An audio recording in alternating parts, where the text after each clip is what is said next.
What if I told you that her walking away wasn't the end, but the spark you've been needing all along?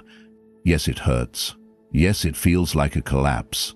But behind every collapse is the foundation for something greater. The moment she left wasn't your downfall. It was your opportunity. The emptiness you feel right now, it's not a weakness. It's the space life has cleared for you to rebuild stronger, sharper, and untouchable. Because the truth is, no one takes away your power. You give it away when you forget who you are. Pain is power if you know how to wield it. Right now, you stand at a crossroads. You can let this break you, or you can use it to become the kind of man no one dares to underestimate again. If you're ready to choose strength over suffering, hit like, subscribe, turn on notifications, and comment below. I master myself, not the situation. Let's dive in. Number 1. Turning pain into power.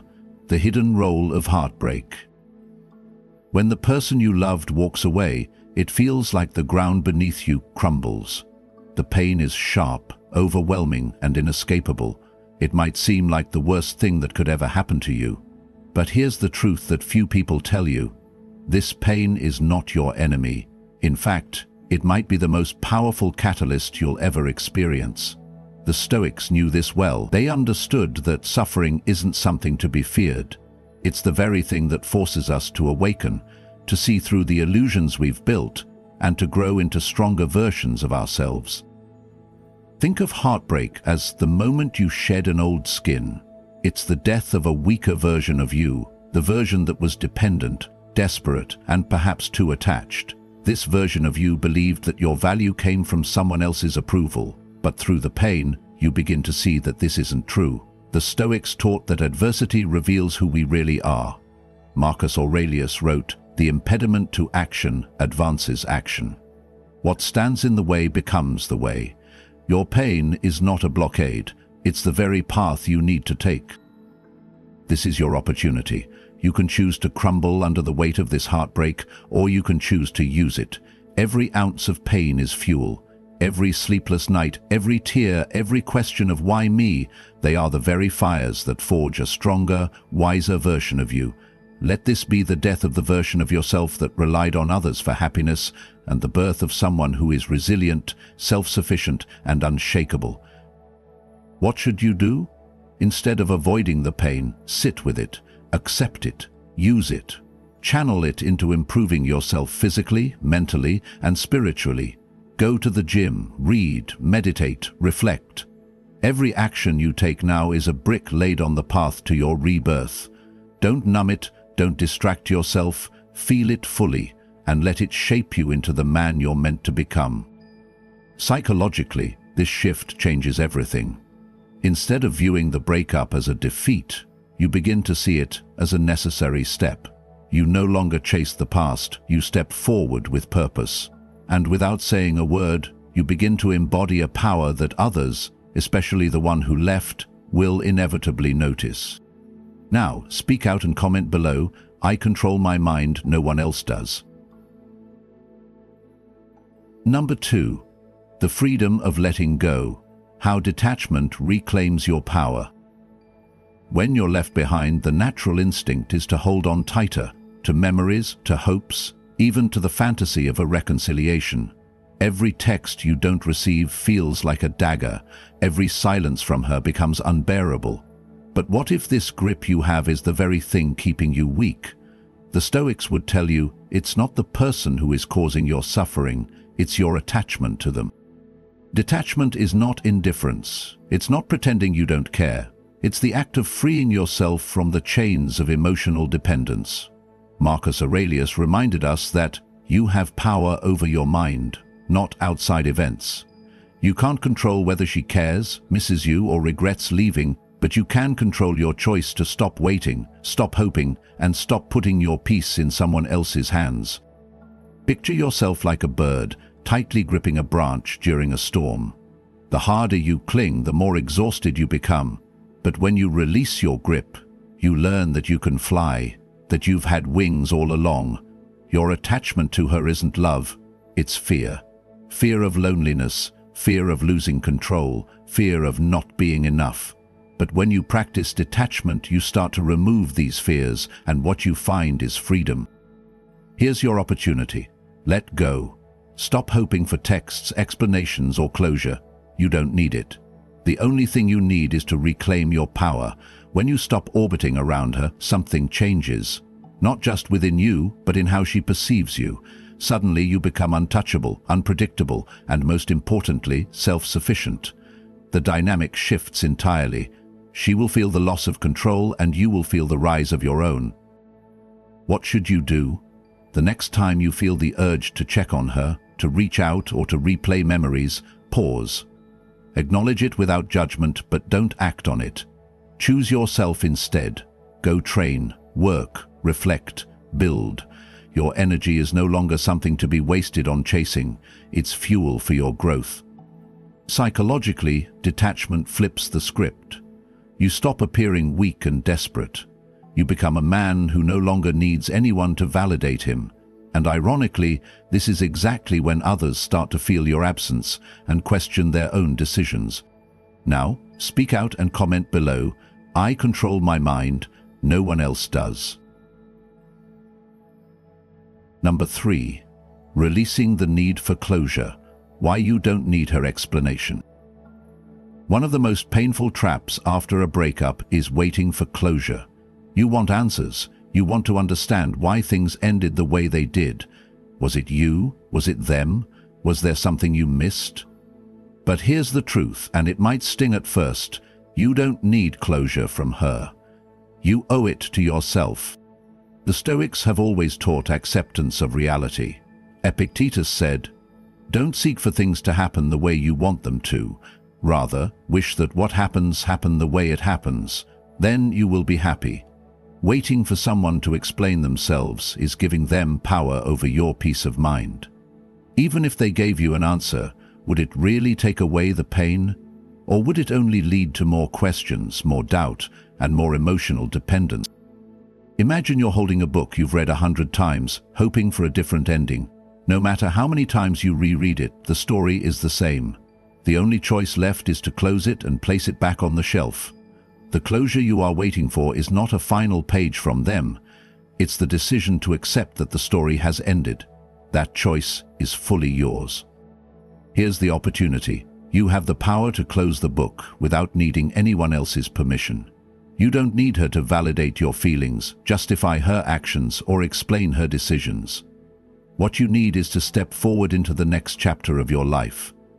The pain won't vanish overnight, but the weight will lighten the moment you stop demanding answers. What should you do?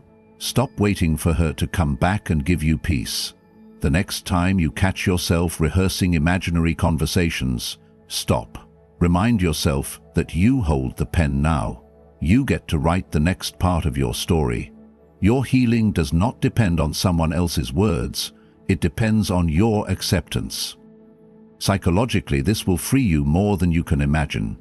When you no longer expect closure from others, you stop being a prisoner of the past. You regain control, you reclaim your peace, and you move forward stronger than before. And ironically, the moment you stop waiting for closure is often when others begin to notice your strength. Now, speak out and comment below. I control my mind, no one else does. Number 4. Stop waiting to be chosen. You are the one who chooses. One of the biggest mistakes you can make after a breakup is falling into the mindset of waiting. Waiting to be called back, waiting to be accepted again, waiting to be chosen. It feels as though your value is on hold, pending someone else's approval. But the Stoics would remind you, your value is not up for debate. It doesn't fluctuate based on someone else's choice. Marcus Aurelius once said, "Very little is needed to make a happy life. It is all within yourself, in your way of thinking." If you place your worth in someone else's hands, you become a beggar, hoping for scraps of validation. But if you root your value in discipline, purpose, and your own actions, you stop being the one who waits. You become the one who chooses. Imagine standing in a marketplace, hoping that someone will pick you out from the crowd. The truth is, you were never supposed to wait. You were always meant to walk out of the market, carve your own path, and choose the life you want, not the life someone else offers. You are not here to be chosen by anyone. You are here to build a life that reflects who you are, regardless of who stays or who leaves. Here's your opportunity. Stop looking for validation from someone who may have already made their choice. Instead, turn inward and ask yourself, what kind of man do you want to be? What kind of life do you want to live? When you answer these questions and act on them, you stop seeking approval and start living intentionally. What should you do? The next time you find yourself hoping for her attention or waiting for a sign, pause and shift your focus. Pour that energy into improving yourself, whether it's your health, your craft, your career, or your relationships with others. Take responsibility for your own happiness. The only approval you need is your own. Psychologically, this changes everything. When you no longer seek to be chosen, you project strength and independence. People naturally gravitate toward those who live on their own terms. Ironically, the less you need someone to choose you, the more they will be drawn to you. Not because you asked for it, but because you outgrew the need. Now, speak out and comment below. I control my mind, no one else does. Number 5. The quiet revenge. Reinvent yourself beyond reach. When someone leaves you behind, the first instinct might be to prove them wrong, to show them you can change, become better, and maybe even make them regret their decision. But true revenge, if you even want to call it that, isn't loud. It's not about arguments or showing off. The most powerful response is quiet, steady reinvention. The Stoics never taught to chase validation from others. Instead, they taught us to build ourselves with purpose. Seneca said, "The best revenge is not to be like your enemy." In your case, it's not about proving anything to her. It's about evolving so far beyond your old self that you no longer even live in the same world she remembers. The goal isn't to make her notice, it's to make yourself proud. Imagine forging a sword. The blacksmith doesn't care who sees the finished product. The process happens in the heat, away from the eyes of others. But when the sword is ready, it is undeniable. That's how your growth should look. Slow, silent, and undeniable. The version of you that once felt weak, dependent, or desperate is gone. What remains is someone who didn't just move on but transformed. Here's the opportunity. Let your actions, not your words, speak. Reinvent yourself physically, mentally, and emotionally. Improve your health, refine your discipline, and build new goals. Let your focus shift fully to yourself, not to seeking acknowledgement from her or anyone else. When you grow without needing to be seen, you become something far more valuable. You become someone who commands respect without asking for it. What should you do? Commit fully to your growth. Every time you feel tempted to prove a point or show her what she's missing, redirect that energy inward. Build your body, sharpen your mind, and develop your character. Let your silence be louder than words. Don't grow out of spite. Grow out of respect for yourself. Psychologically, this is where the real power comes in. As you quietly reinvent yourself, you'll no longer care if she notices or regrets. And paradoxically, this is often when they notice the most, when you've stopped trying, when you've grown past needing recognition. You don't rise to prove anyone wrong, you rise because you refuse to stay the same. Now, speak out and comment below. I control my mind, no one else does. Number 6. Mastering the mind, taking back control from emotional chaos. In the aftermath of a breakup, your mind can feel like a battlefield. Thoughts spiral. What is she doing now? Did I mess up everything? And before you know it, you're consumed by obsessive thinking. It feels like you've lost control. But here's the Stoic truth. You haven't lost control. You've just forgotten that control was always yours. You've forgotten that control was always yours. The Stoics viewed the mind as the core of all human power. Marcus Aurelius warned, "You have power over your mind, not outside events. Realize this and you will find strength." After a breakup, it's not the situation itself that crushes you, it's the unchecked thoughts you allow to dominate your mind. Left unguarded, your thoughts will feed on worst-case scenarios, regrets and fantasies, all of which weaken you further. Picture a wild horse running freely without a rider. That's your mind without discipline. It drags you wherever it pleases, often back into pain, fear and anxiety. But the moment you take the reins, the horse becomes powerful, focused and useful. Your mind is the same. Left unchecked, it will drag you into obsession, but with guidance, it can become your greatest weapon. Here's your opportunity. Begin treating your mind like you would treat your body, with discipline. Just as you wouldn't let your muscles weaken through neglect, you can't let your thoughts run wild without structure. Practice controlling your internal dialogue. When negative thoughts rise, notice them without judgment and shift your focus. Replace rumination with action. Go train, read, work, or create.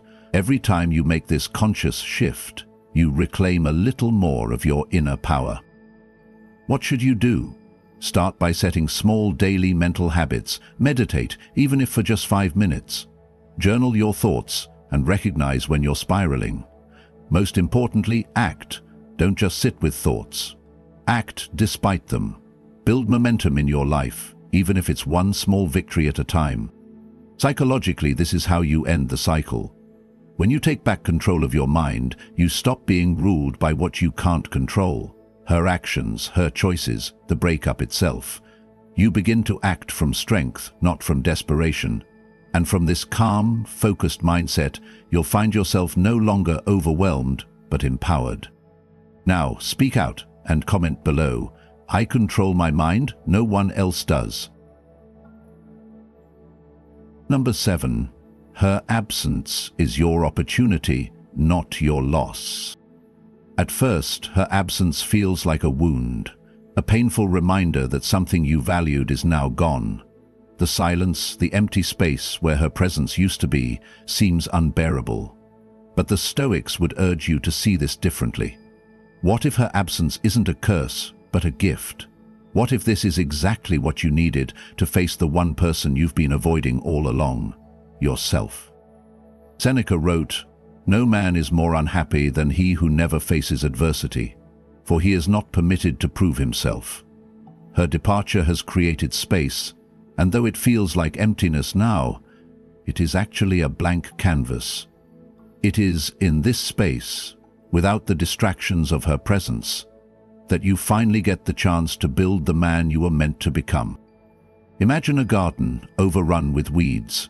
The relationship may have been comfortable, but it also might have hidden areas of your life that needed attention, insecurities, neglected goals, or parts of yourself you abandoned to make the relationship work. Now, with her gone, you have clear ground. Painful, yes, but fertile. You can plant, grow, and shape a life that is authentically yours. Here's your opportunity. Instead of filling the empty space with distractions, temporary pleasures, or desperate attempts to get her back, sit with it. Use it. This space is rare. It forces you to reflect on who you were, who you are, and who you want to become. Every hour you spend in silence is not wasted. It's the beginning of something transformative. What should you do? Treat this space as sacred. Commit to yourself fully. Reinvest the energy you once poured into her into your health, your craft, your purpose. Use the quiet moments not to wallow but to rebuild. Reflect, set new standards, and pursue them with discipline. Let her absence be the catalyst for your reinvention. Psychologically, this shift is liberating. The more you see the void as a gift, the less you fear it. You begin to realize that losing her didn't break you, it freed you. And once you step fully into this freedom, you become a man no longer dependent on anyone to feel whole. That, in itself, is the beginning of true strength. Now, speak out and comment below. I control my mind, no one else does. Number 8. Stop worshipping potential, love what is, not what could be. After a breakup, it's easy to get caught in the trap of idealizing the person you loved, or more specifically, the potential of what could have been. You might find yourself clinging to the idea of what the relationship could have turned into if only things had gone differently. But this is the trap of illusion, and the Stoics warned us about it. Epictetus once said, "It's not what happens to you, but how you react to it that matters." And part of your reaction must involve letting go of the idealized version of your ex. When you're in love with someone's potential, you're not truly in love with them. You're in love with an image you've created in your mind. The reality of who they are might not align with this image, but you keep holding on to the possibility, hoping it will manifest. This isn't real love. Real love, as the Stoics would say, involves seeing the person as they truly are, not as you wish them to be. Imagine you've been given a painting, but you're so fixated on the idea of it being something it's not, a masterpiece, a rare piece of art, that you fail to appreciate it for what it is. You miss the details, the unique strokes, the imperfections that make it special. In your relationship, you may have been so focused on the perfect version of her or the future you envisioned that you failed to see the flaws, the parts of her that didn't align with who you truly are or need. Here's the opportunity. Let go of the image of who she could be and start accepting her as she is. And by extension, start accepting yourself and your current situation as it truly is. This is a crucial step in moving forward. The moment you release the attachment to the potential of the relationship, you can finally see things as they are and make decisions based on reality, not fantasy. What should you do? Focus on what's real, not what could have been. Let go of the illusions, the what-ifs, and the idealized memories. Accept the situation and start creating a life that's grounded in reality. The more you embrace what is, the more you will see your own value and stop trying to mold someone else into a version of themselves they may never be. Psychologically, this shift frees you from the past. It allows you to embrace the present and take control of your future. No longer living in fantasy, you can make empowered decisions based on who you are today. And that's when true freedom and growth happen. Now speak out and comment below. I control my mind. No one else does. Number 9. Becoming unreachable, growing beyond what she knew. The most powerful kind of growth is quiet and often invisible. After a breakup, it can feel like you need to do something dramatic to prove your worth, to show her that you're okay, that you're moving on, that you're better without her. But the truth is, true growth doesn't need to be shown off. It's the internal changes, the ones that happen without an audience, that are the most impactful. The Stoics taught us that real strength comes from living with purpose, discipline, and integrity, not to impress others but to build the best version of ourselves. When you focus on this inner growth, you begin to evolve into a version of yourself that is unrecognizable from the person she once knew. And this evolution doesn't need to be seen by her, it just needs to happen for you. Think of a plant that grows silently, deep roots developing below the surface. The growth is invisible at first, but eventually the plant emerges stronger, more vibrant and more resilient than it was before. This is the kind of growth you need now. The more you evolve, the more you become unreachable, not because you're trying to punish her, but because you've simply outgrown the version of you that once depended on someone else's love for validation. Here's your opportunity. Stop seeking to prove your worth. Stop needing her to see how far you've come. The most powerful form of self-respect is living without needing recognition. Continue to focus on your growth, your health, your work, your passions. Become so wrapped up in your own journey that the past fades away. As you grow into a version of yourself that is no longer dependent on her, you will become the kind of person she can't even reach anymore, not because you've distanced yourself out of spite, but because she no longer defines you. What should you do? Commit to evolving for yourself. Pursue your goals with focus and discipline. Let your actions, not your words, define you. The more you focus on personal growth, the more you will naturally leave behind any emotional attachment to the past. This process isn't about her noticing. It's about you becoming the best version of yourself. Psychologically, this shift in focus will give you a sense of freedom. You'll stop living for the approval or acknowledgement of others and start living for your own standards. As you transform, you'll notice that you've moved so far beyond who you once were that you become unreachable. Not because you shut yourself off, but because you've become whole, independent, and self-sufficient. Now, speak out and comment below. I control my mind, no one else does. Number 10. You already won. Embracing your true victory. When a relationship ends, it can feel like you've lost everything. The pain, the longing, and the emptiness seem unbearable, and it's easy to believe that winning would mean getting her back. But the Stoics would challenge that notion. The true victory isn't about winning someone's affection or approval. It's about how you rise from the ashes of loss. Real strength comes not from the past or the external, but from within. And the moment you stop depending on someone else to define your worth, you win. Marcus Aurelius taught that peace and happiness are born from accepting the things we cannot control.